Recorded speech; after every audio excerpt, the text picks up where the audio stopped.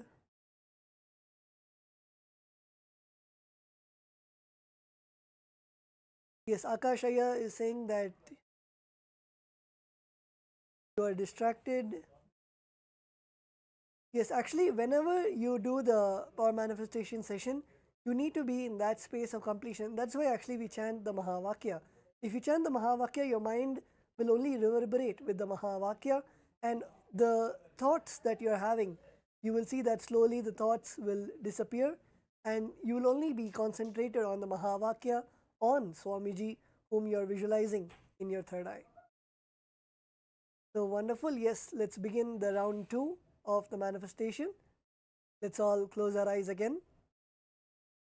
Make sure that your eyes are closed and there is no light entering your eyes.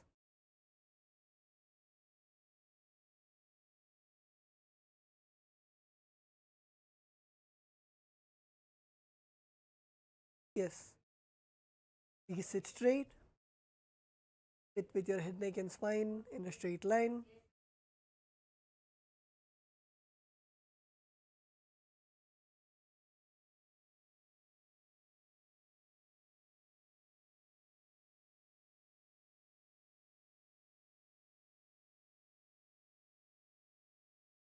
Visualize Bhagavān Paramashivam, Swamiji in your third eye.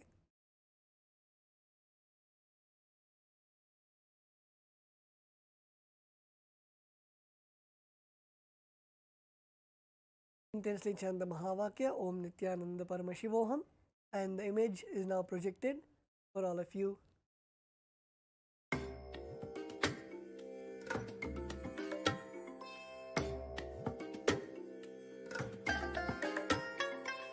I bless you all. Let you all open all your 3 eyes and manifest the powers of Mahasadashiva. Om Nityananda Paramashivoham. Om Nityananda Paramashivoham. Om Nityananda Paramashivoham. Om Nityananda Paramashivoham. Om Nityananda Paramashivoham. Om Nityananda Paramashivoham. Om Nityananda Paramashivoham. Om Nityananda Paramashivoham. Om Nityananda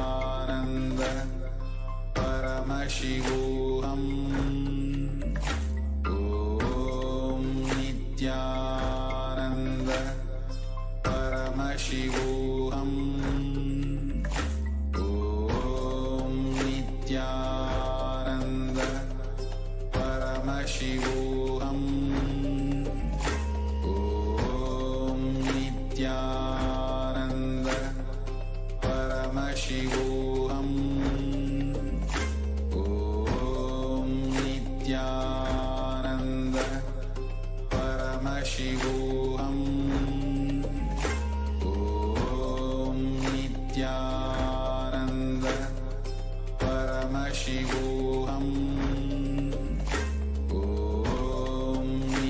Om Nityananda Paramashivoham. Om Nityananda Paramashivoham. Om Nityananda Paramashivoham. Om Nityananda Paramashivoham. Om Nityananda Paramashivoham. Om Nityananda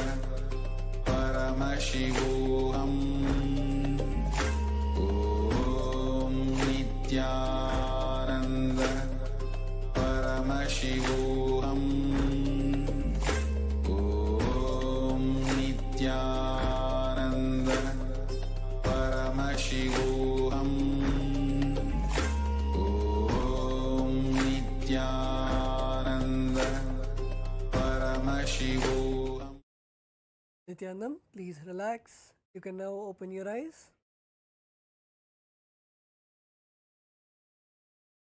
Please open your eyes. And you can now post in the chat what you're able to see through your third eye.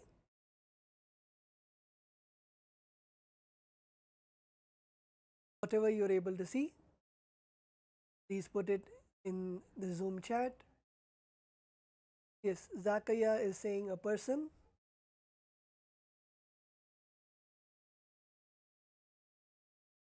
Pavan is saying face of a lion.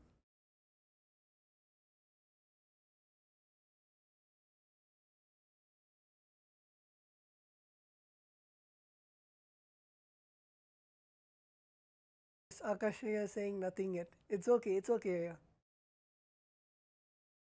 So we'll now project what was shown to all of you. So you can see that it is basically a hand and a small deity of Ganesha which is on top of the hand.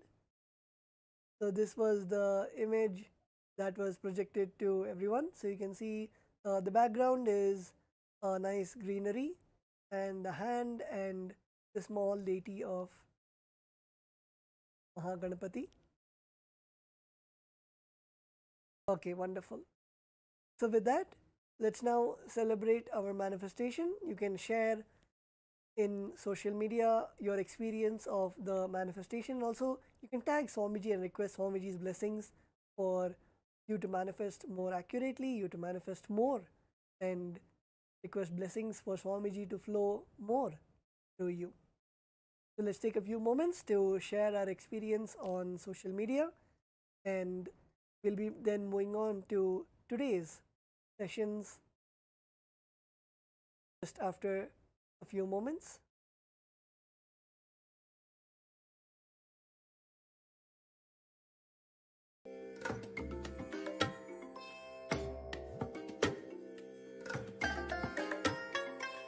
I bless you all. Let you all open all your three eyes and manifest the powers of Mahasudashiva. Om Nityananda Paramashivoham. Om Nityananda Paramashivoham. Om Nityananda Paramashivoham. Om Nityananda Paramashivoham. Om Nityananda Paramashivoham. Om Nityananda Paramashivoham. Om Nityananda.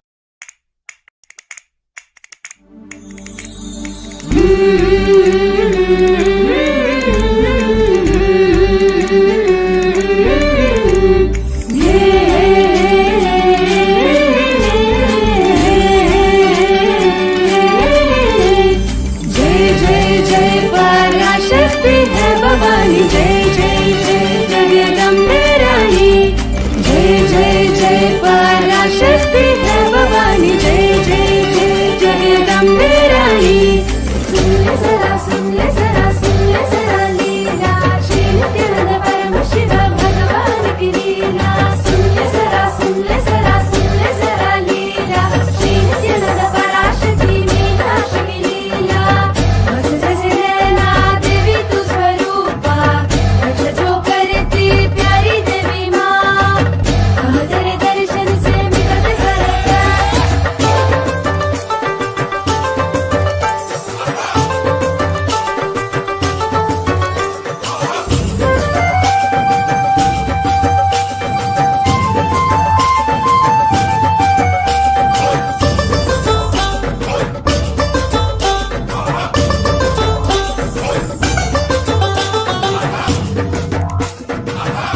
गंभीराई सुन ले जरा लीला श्री नित्यानंद परमशिव भगवान की लीला सुन ले जरा लीला श्री नित्यानंद पराशक्ति मीनाक्षी की लीला बस जैसे नैना देवी तू स्वरूपा रक्षा जो करती प्यारी देवी माँ तेरे दर्शन से मिलते सरकार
नित्यानन्दं परमसुखदं केवलं ज्ञानमूर्तिं द्वन्द्वातीतं गगनसदृशं तत्त्वमस्याधिलक्ष्यम् एकं नित्यं विमलमचलं सर्वदी साक्षिभूतं भावातीतं त्रिगुणरहितं सद्गुरुं तं Namami.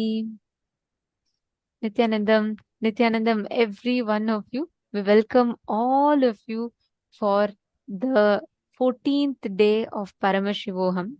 Today is very, very, very important and a very special day because today we are going to be understanding, demystifying about gender.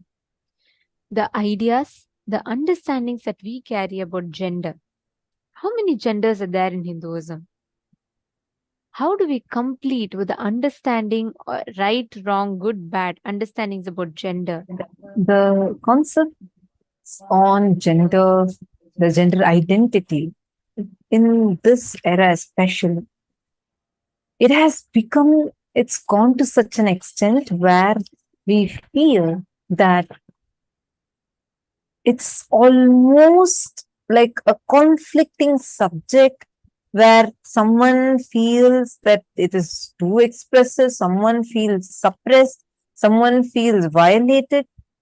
It is like, though it's a normal life for us on how we feel about ourselves, the concepts and cognitions that are given by the society has made it such that we all start feeling like there is something that is violating us when talking about gender. I'm not just talking about LGBTQ. Even take gender equality. It's such a struggle. Or even the people feeling suppressed inside themselves, not knowing that they are even suppressed. This gender conflicts that we have inside as well as outside can be resolved only by bringing oneness into it. The oneness-based principle can only resolve the conflicts that are there. So what does the greatest science called Hinduism, the most ancient, most advanced science, the way of life, what does this talk about gender? Generally, we think in Hinduism, LGBTQ is not supported. We think that LGBTQ is more of a westernized concept.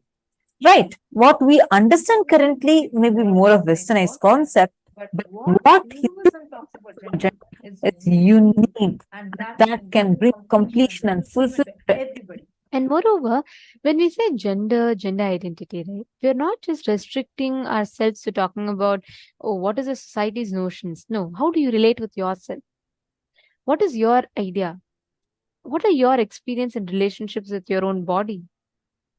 How should you or how can you express yourself, express the different aspects of you freely without any kind of limitations and barriers? All this is what we will be learning today. So get ready. We have a long day and with lot of fun. And we request all the participants, every one of you, to keep engaging with us throughout the day, and you can share your clicks, the powerful cognitions, everything. Now, the first session we are going to be entering into for the day is on Sri Puram. Sri Puram is the abode of Devi, Parashakti, Paramashiva Shakti. Let us now listen to the revelations.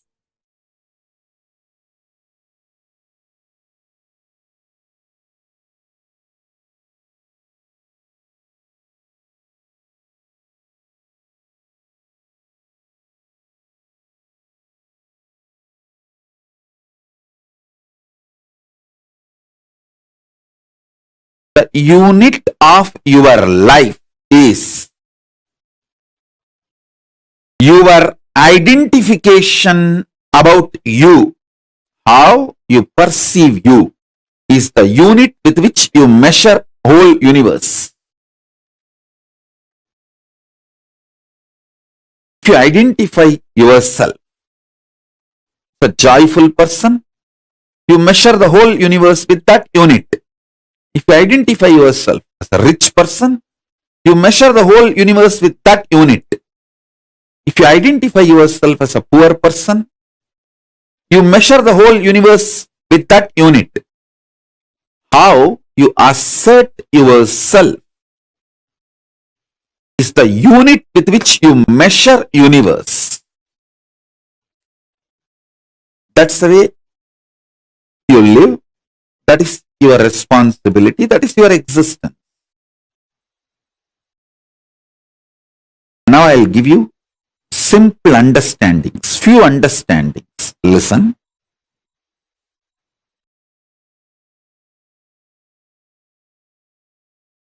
Hinduism is fundamentally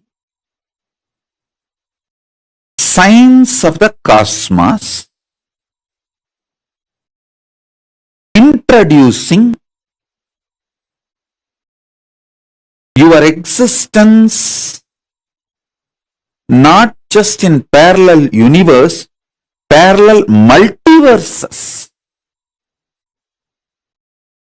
So understand, the first powerful cognition, understanding, satya, you need to grasp is, even now, you have a simultaneous existence in waking state and dream state. That is why very casually, spontaneously, you can slip into dream state and come to waking state without any effort. Sometimes when the brain fog is too much, you start feeling that there is no gap between the dream state and waking state. I can see when people stare into my screen, I tell them, I am in front of you in waking state. Please don't mistake, I am appearing in your dream state. Now I'll give this example so that I can help you to understand how you can face yourself in the multiverses, parallel multiverses.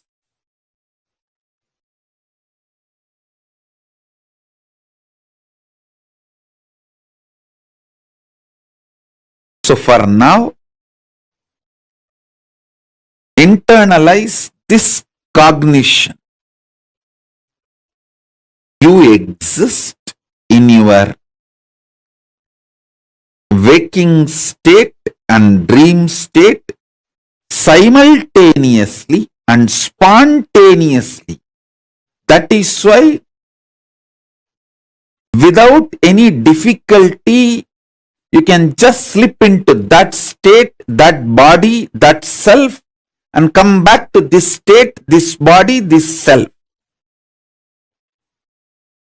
Your biochemistry is naturally prepared for you to slip into these different states and different cells and experience different existence, different universes. In waking state, the universe you experience is different, and the dream state, the universe you experience is different.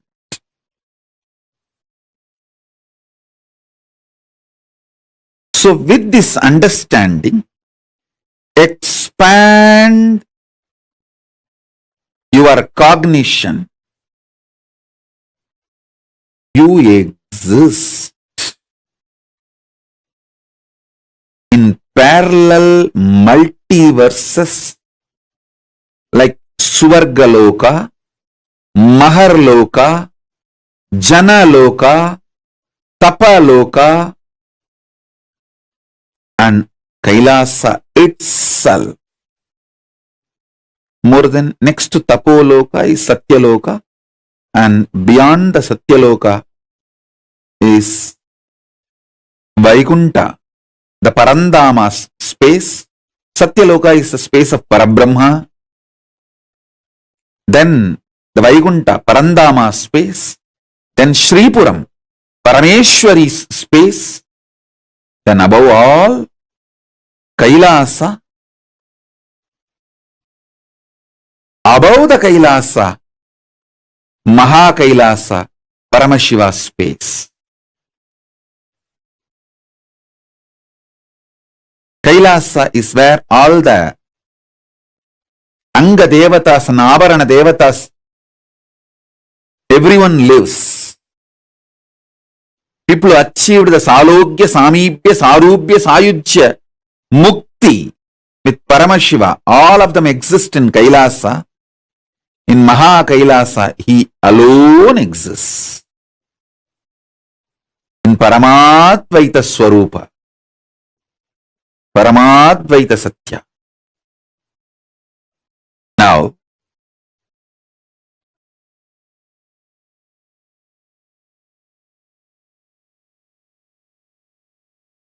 if you understand and start facing yourself in the parallel universes, parallel multiverses, first thing will happen to you is you will understand the whole cosmology and cosmos logical. The logic of the cosmos. Logic of the cosmos is natural law of life, dharma.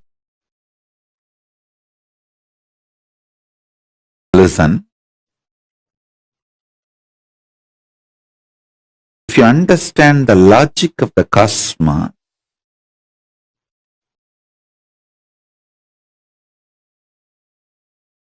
you will have so much power.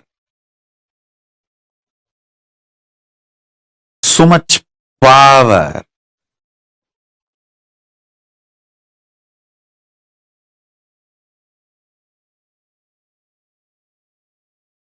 Your DNA will be just empowered, fully awakened. Listen, fully awakened.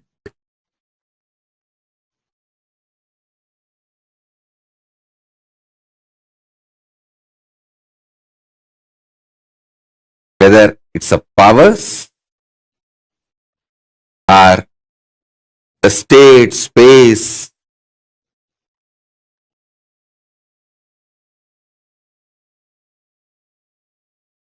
listen intensely, whether the state, space, powers of Paramashiva or Paramashivatva itself. Your DNA, your biochemistry is capable of spontaneously, simultaneously slipping into the parallel universe, parallel multiverses and face yourself. Please understand how spontaneously your biochemistry is capable of giving you the experience of the dream state and waking state. Same way your DNA, the awakened DNA through initiation. Once your DNA is awakened through initiation, its biochemistry, its bioenergy is capable of giving you spontaneous, simultaneous experience of yourself in higher lokas.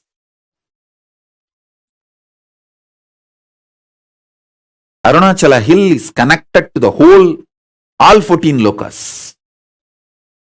He is 14 loka. Embodiment of 14 loka. Paramashiva.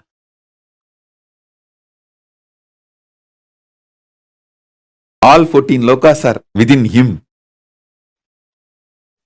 Arunachala has the address in all 14 lokas. If you write letter Arunachala Bhuloka, Arunachala Swarloka, Arunachala Maharloka, Arunachala Janaloka, Arunachala Tapoloka, in all 14 lokas, there won't be any address confusion. Simply the letter will be delivered. Because in all 14 lokas he exists. And more.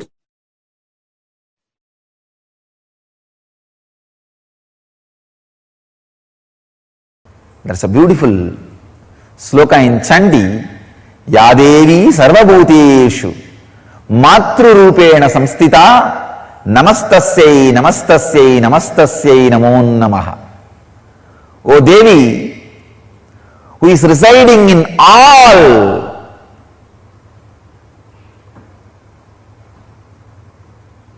beings, bhuteshu. Even the beings word is not a complete translation.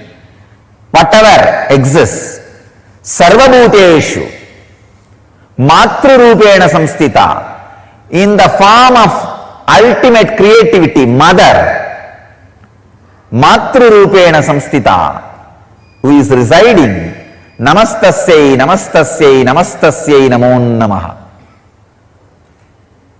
I bow down, I bow down, I bow down, I surrender. It's amazing stotra. The Vedic tradition, there are two literature, 700 slokas, which can directly give you to enlightenment, lead you to moksha. One 700 sloka is philosophy, Bhagavad Gita. The other 700 sloka is technique, Chandi, Sabdasati, which can directly lead you to enlightenment just by reciting. Nothing else need to be done. See, Bhagavad Gita is linguistic importance. Understand, try to practice.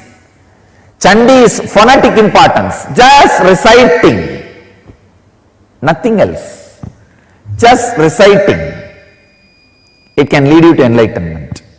I tell you, there is no enlightened being on the planet Earth without worshipping the sacred feminine, including me. I am basically a Sakta. I myself followed Devi worship from the beginning. If you see my biography and all the deities I carved, the darshan I had, all mother based, the Devi based.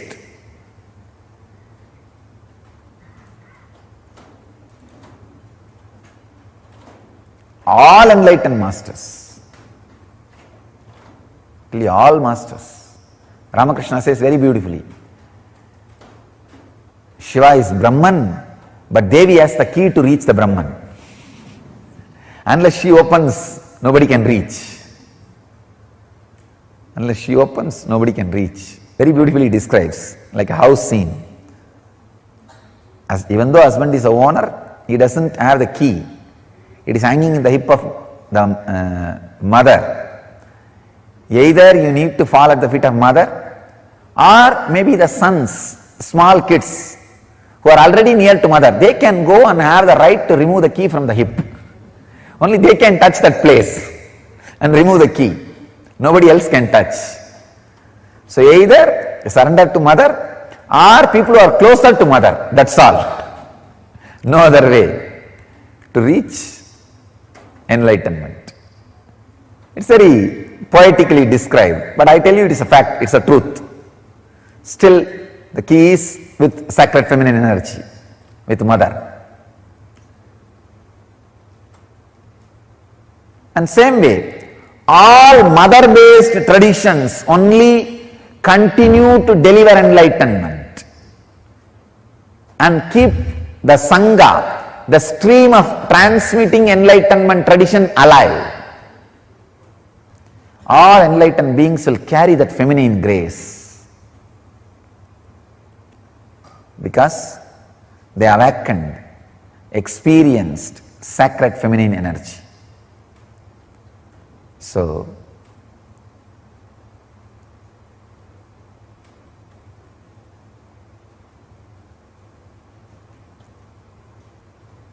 meditate on sacred feminine energy, mother energy, healing energy.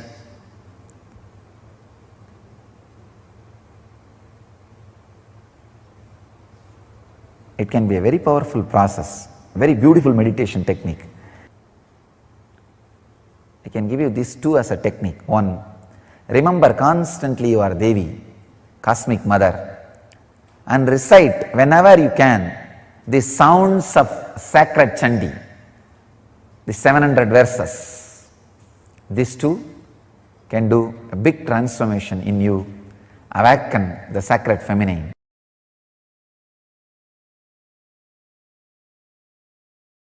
Once I went and told my Guru, Mata Vibhudananda Puri Devi, I went and told her, you are telling me that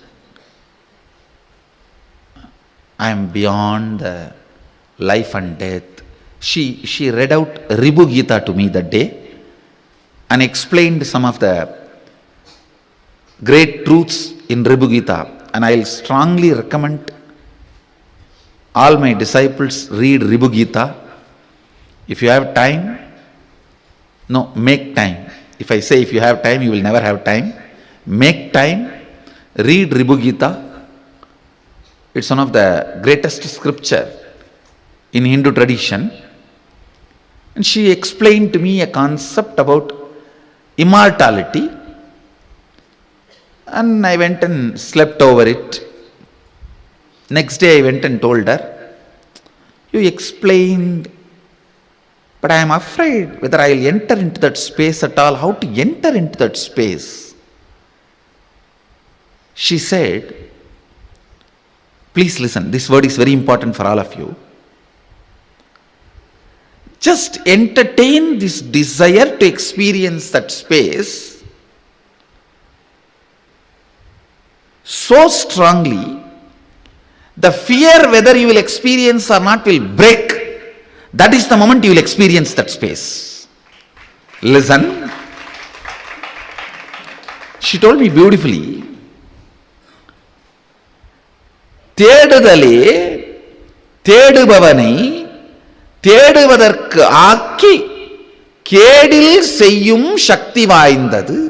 In Tamil she said, I'll translate in English, seeking is powerful enough to merge the seeker into that which is sought after.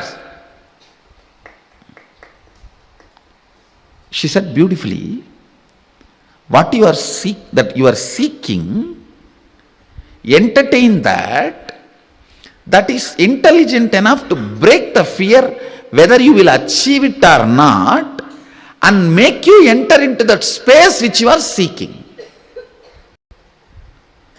It was such powerful click for me, I tell you. This is the key I used to experience everything described in Agama and Tantra and Vedanta and Yoga. This is the master key. This is the master key.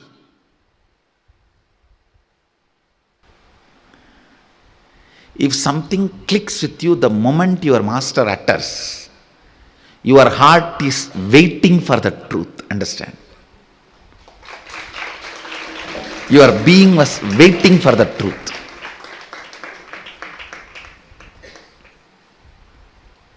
When Vibhudananda Puri explained about the seeking, hey, don't worry, just keep the seeking. தேடுபவனுக்கே தேடுவதை சென்றடைய வைக்கும் சக்தி தேடுதலுக்கு கேடிலாது உண்டு. Means that seeking is powerful enough to make the seeker to merge with what is sought after. So you don't need to have something else, or you don't need to worry or entertain any other fear will I achieve what I am seeking? It was such a powerful click for me. I think a right word was told to me by the right person when I was in the right temperature. It straight entered into my system. After that, in any of the spiritual practice, there was nothing called impossibility or obstruction or obstacle. She will tell, okay, chant this mantra and realize Bhuvaneshwari. I will not even have a second thought. If I just chant this mantra, will I have darshan of Bhuvaneshwari? How can it be? I will not even have the thought. Even if the thought comes, I will tell, hey, Mataji told me, my power of seeking, the seeking is powerful enough to make me experience the space I am seeking. So then, I am seeking to experience Devi Bhuvaneshwari, and here is the mantra.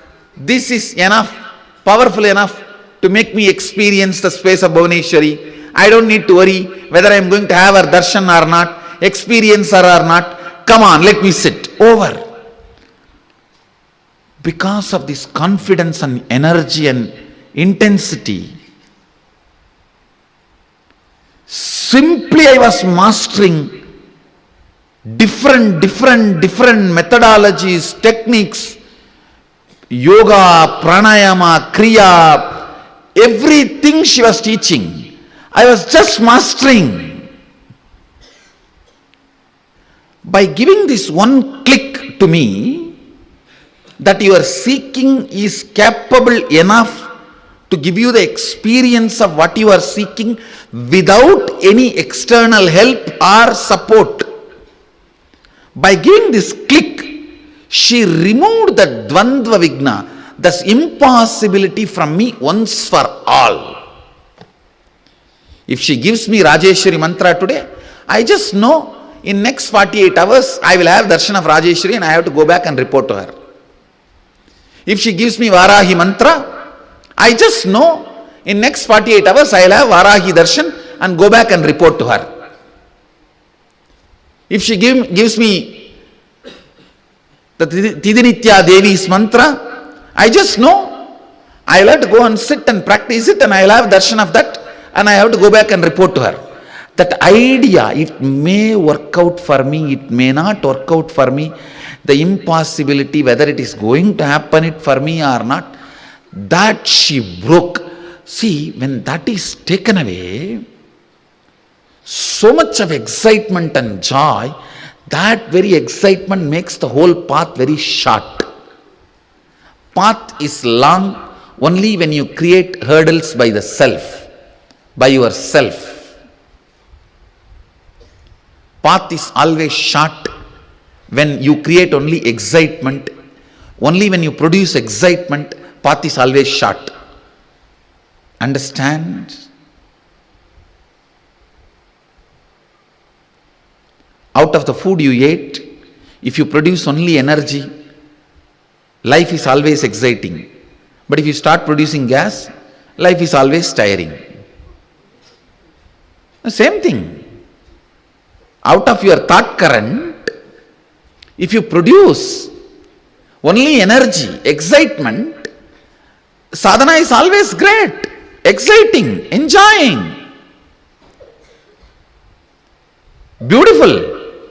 But out of the same thought current, if you produce again and again impossibility, SDHD, spiritual practice is tiresome. Who knows what is happening? Who knows what is true, what is wrong, what is right? Will I have it? Will I get it? Or maybe it worked for him in those days when his body was without toxins. Now, who knows, my body is full of toxin, and will the same process work for me? You will have 1000 stupid questions to make you strongly believe it is not possible, at least for you. That is what I call Dvandva Vigna. The second day, over, break up. If you fought with your girlfriend and did not pick up her calls one night, 40 times she broke up with you, and 41 times she has come back to you. If she is too emotional, 80 times. If you are smiling, it is clicking with you. Understand? No, really.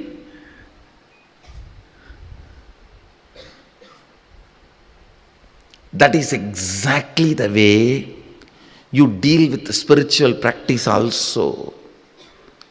You have 1,000 questions to make you feel it is impossible.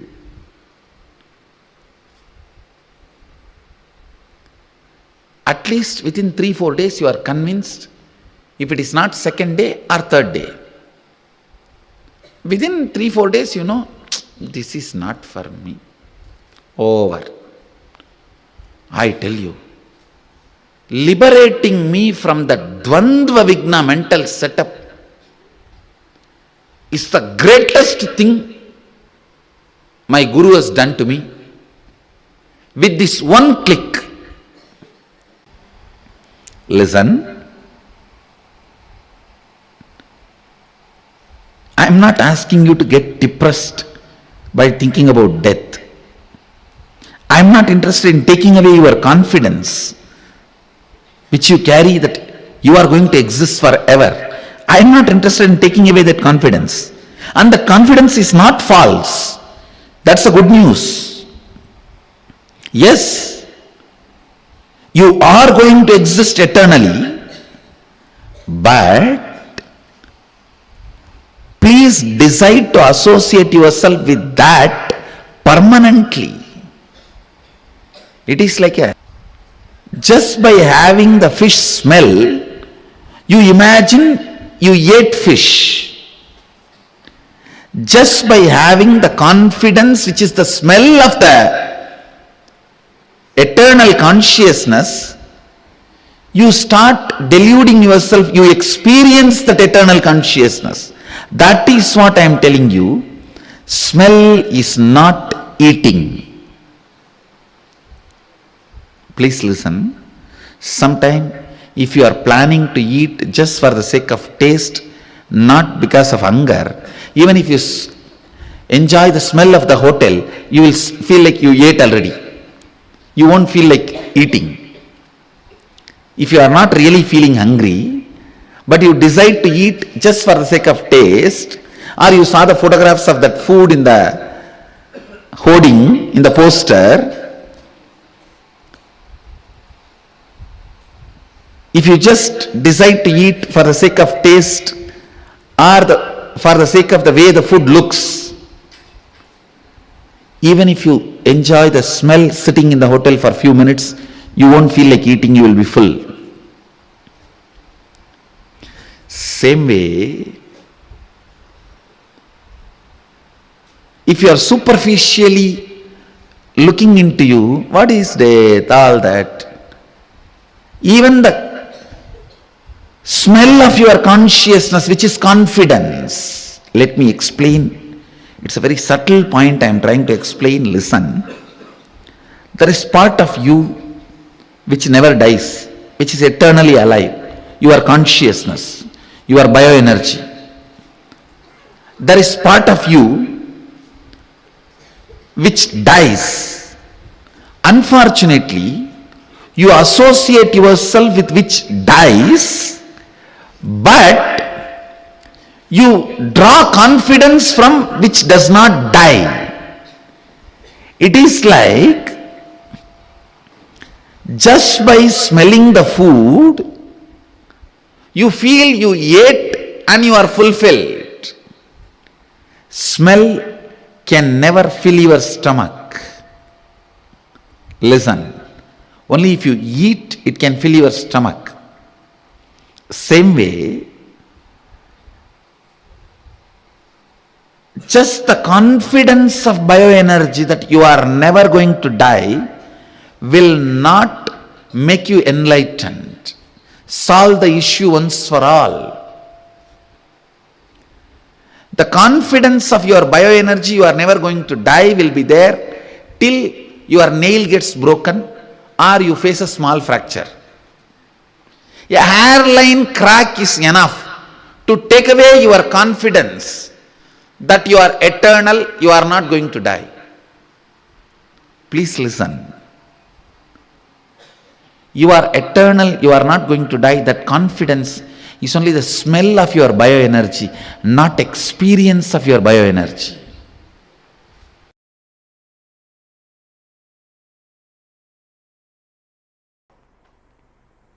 The rebirth has happened. I had many extraordinary spiritual experiences, but realization of my incarnationhood, who I am, the original state, that realization completely disconnected me from the world. Around 9 months, I was completely away from this body and mind, even though this body and mind was taken care by Kalabhairava. Kalabhairava was handling it. It was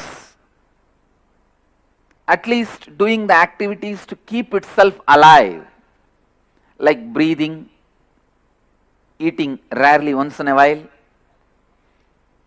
Body was doing those basic actions, but there was no sleep or 1, 2, 3. Body was doing minimal activities to keep itself alive, but I was completely out. So after 9 months, see, the last moment I remember was 2000 January 1st till evening. After that, I can recollect is only the 2000 Diwali, almost 9 months after. Only on the Diwali day, 9 or 10 months, on the Diwali day evening, between 4:30 to 6, I saw very clearly as a motherly, healing, compassionate, loving Kali energy landed into the body, and the first word came out in Tamil language, Anandamaga irungal.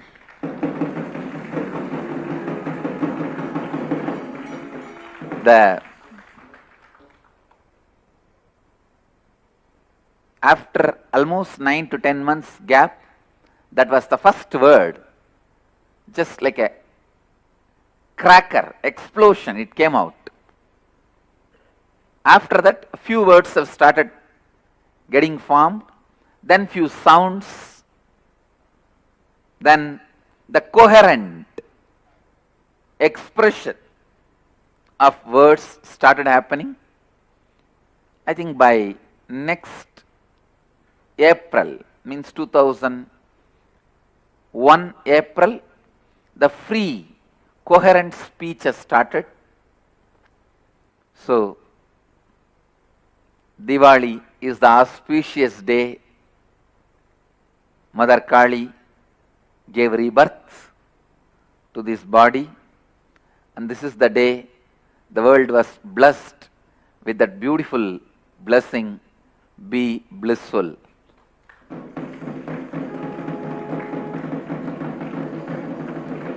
Even now, I always see, if that word comes out as a blessing, that's it.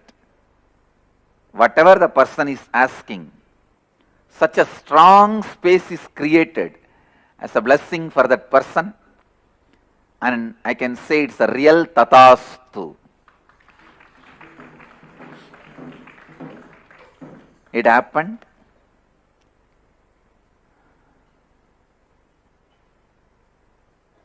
I was nearing Arunachala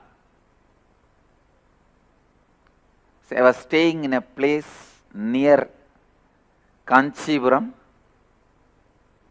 I was able to move my hands and legs little coherently.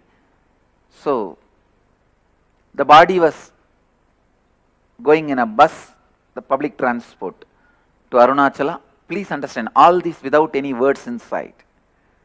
Just a vague memory only I have. Kalbhairava was moving the body. Maybe the eyes saw Arunachala from the distance in the bus. Bus has entered the Arunachala's energy field.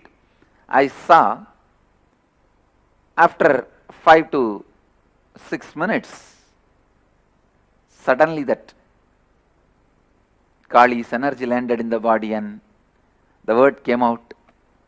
I can say that is the rebirth.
Describe to us how Sri Puram exists and the grace and blessings of the divine cosmic mother.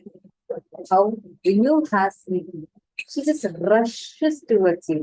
Even at Paramashiva, you need to pray, you need to do something. But with Parashakti, the cosmic mother, even if you act like you're doing it, she will just rush to grace and shower her blessings upon you.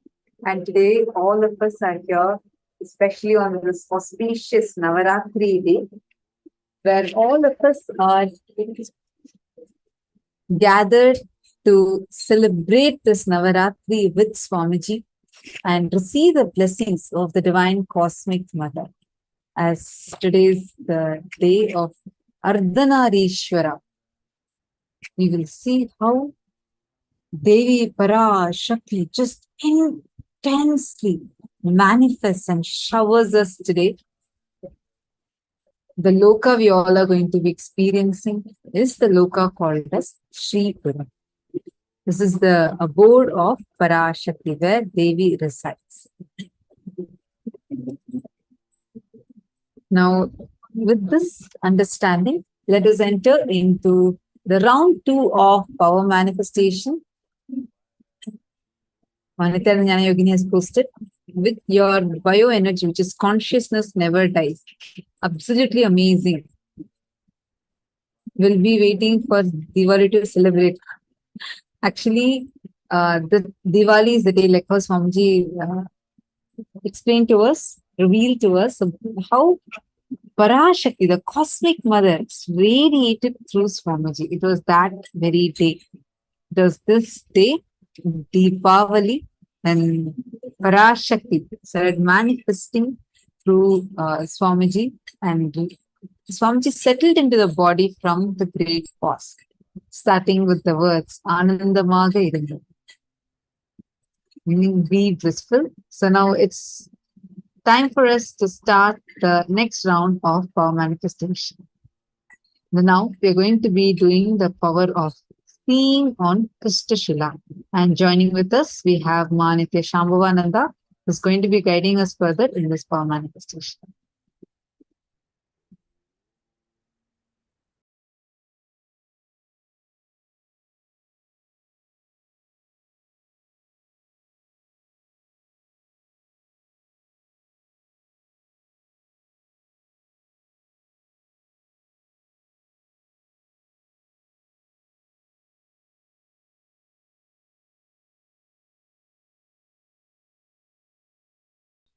Now, we can move into the power manifestation for today.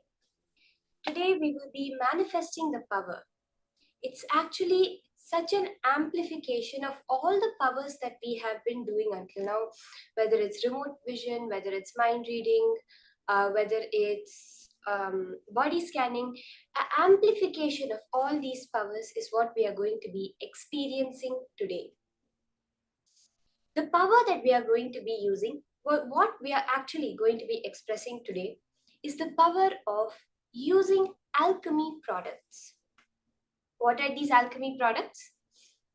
These alchemy products are great science revealed by Swamiji, Paramashiva himself through Swamiji to all of us, which give us an independent intelligence that works on our neurology to make us manifest powers.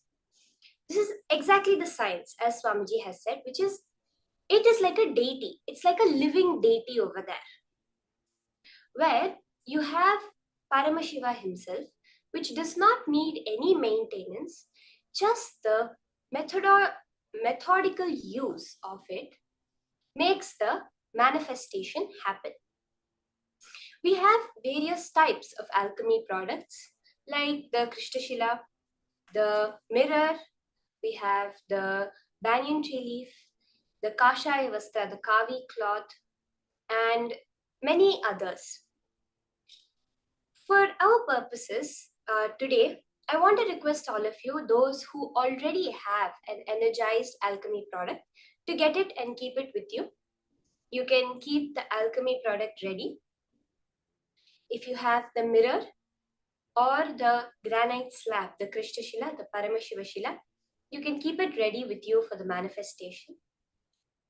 For all those of you who do not yet have the alchemy product, I request all of you today during the darshan, you can keep it ready with you, and Swamiji will be energizing your alchemy products for you to use for further power manifestation. So first, let's all get our alchemy products and keep it with us.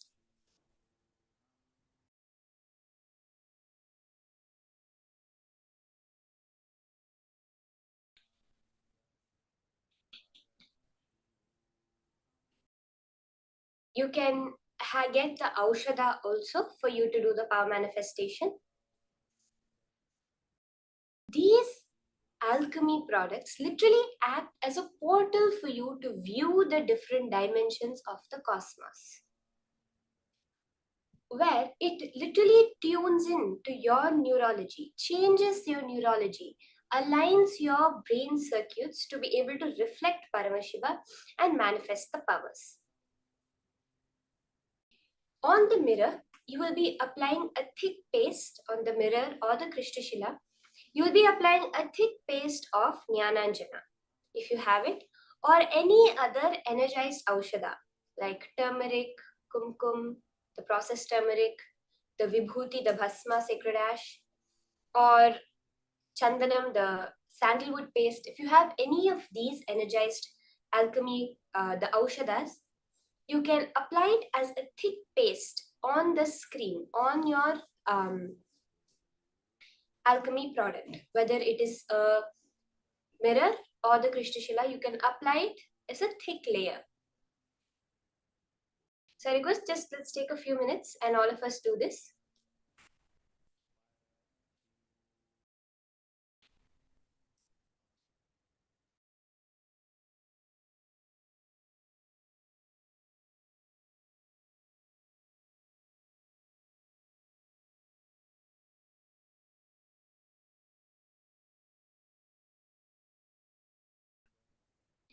So these alchemy products answer and respond to you exactly like a deity. Whatever you see within these alchemy products, because of its independent intelligence, becomes your reality completely.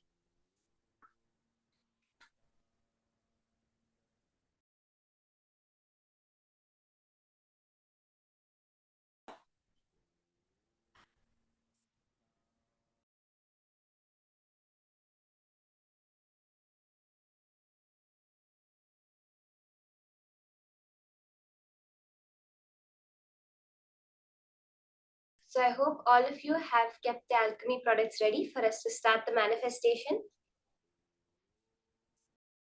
Let's see now the pramanas. What is the Shastra pramana that Paramashiva himself has revealed for this power of alchemy products?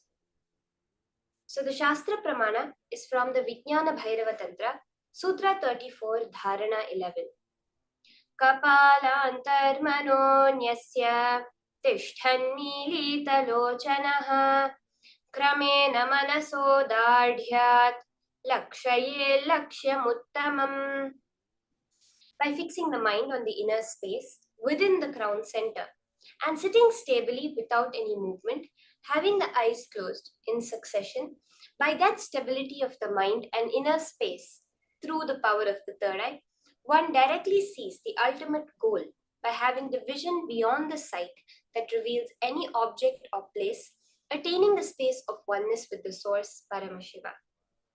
So powerfully, Paramashiva reveals how you can, just by bringing yourself to that single pointed awareness, just by having the stability of your mind and inner space, where there's no thoughts coming up and disturbing you, you are completely established in the space of Paramashivatva, that oneness with the source.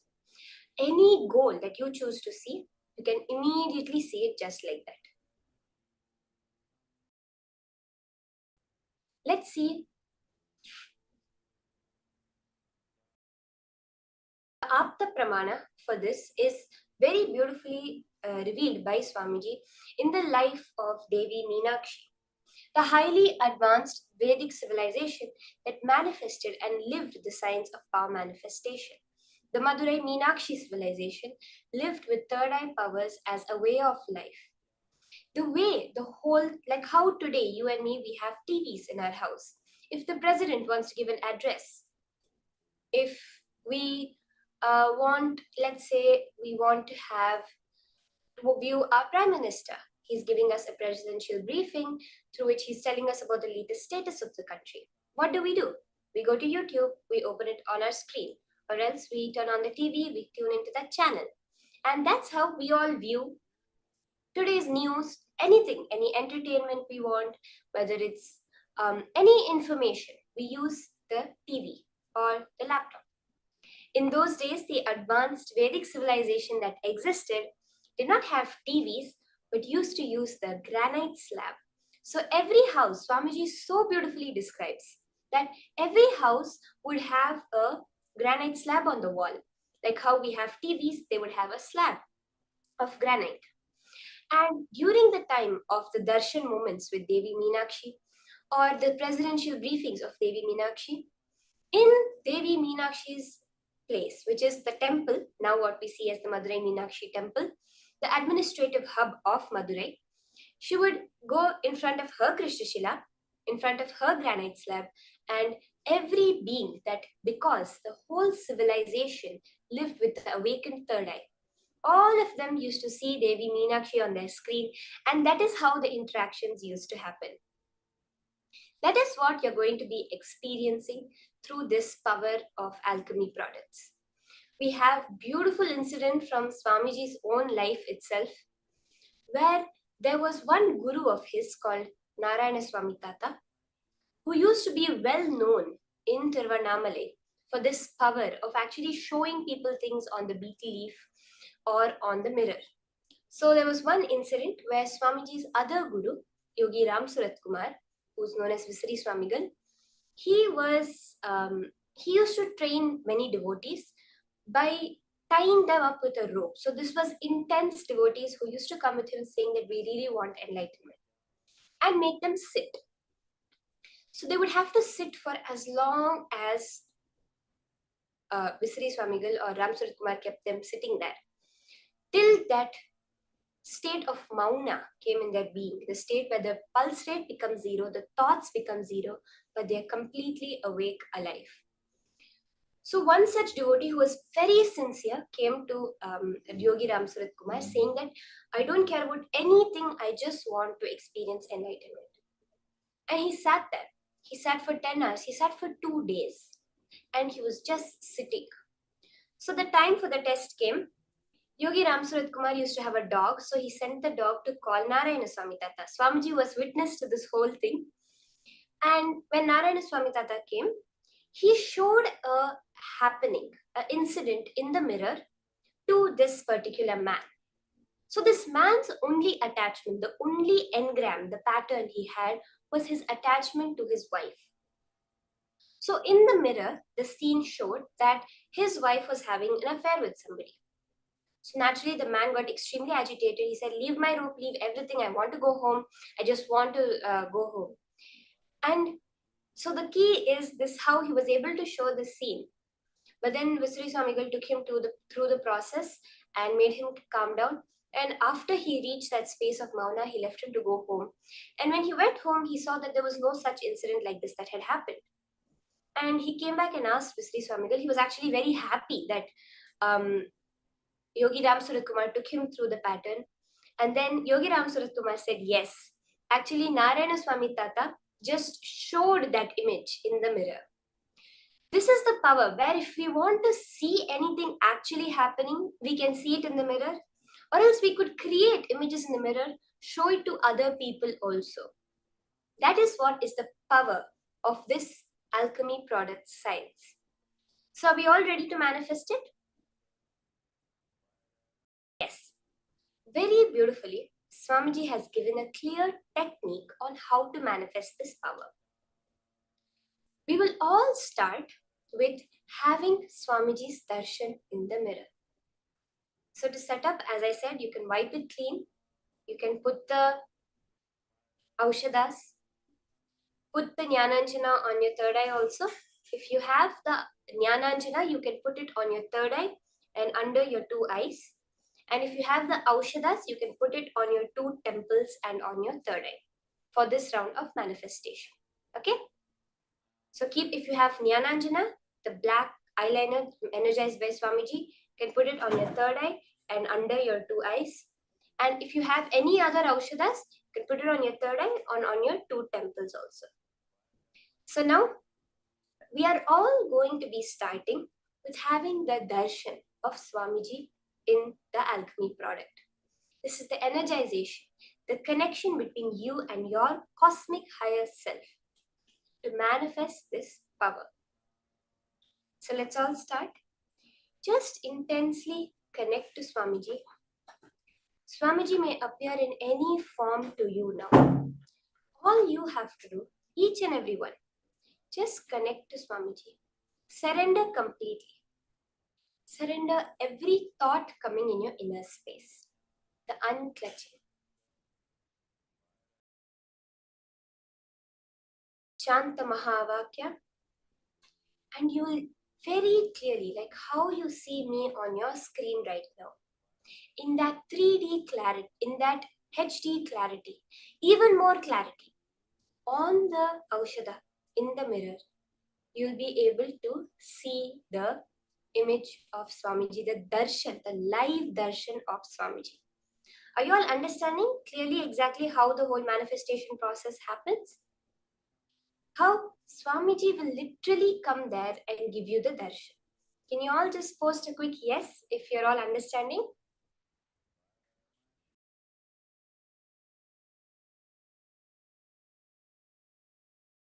So let's start. Chant the Mahavakya. Unclutch in that intense feeling connection to Swamiji. Bow down to the form of Swamiji which appears on your alchemy product now.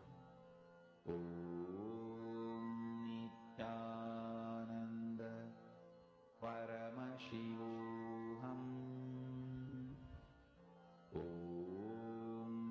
Nityananda Paramashivoham. Om Nityananda Paramashivoham. Om Nityananda Paramashivoham. Om Nityananda Paramashivoham. Om Nityananda Paramashivoham. Om Nityananda Paramashivoham. Om Nityananda Paramashivoham. Om Nityananda Paramashivoham. Om Nityananda Paramashivoham. Om Nityananda Paramashivoham. Om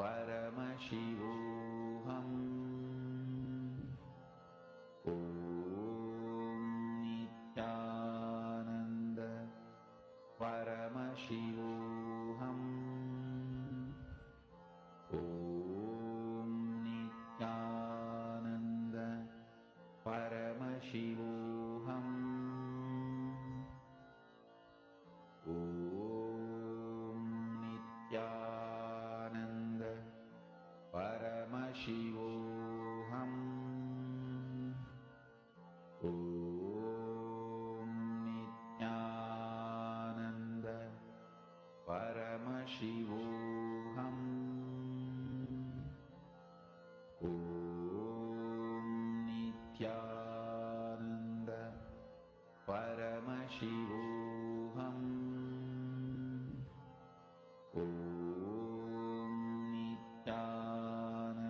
Paramashivoham.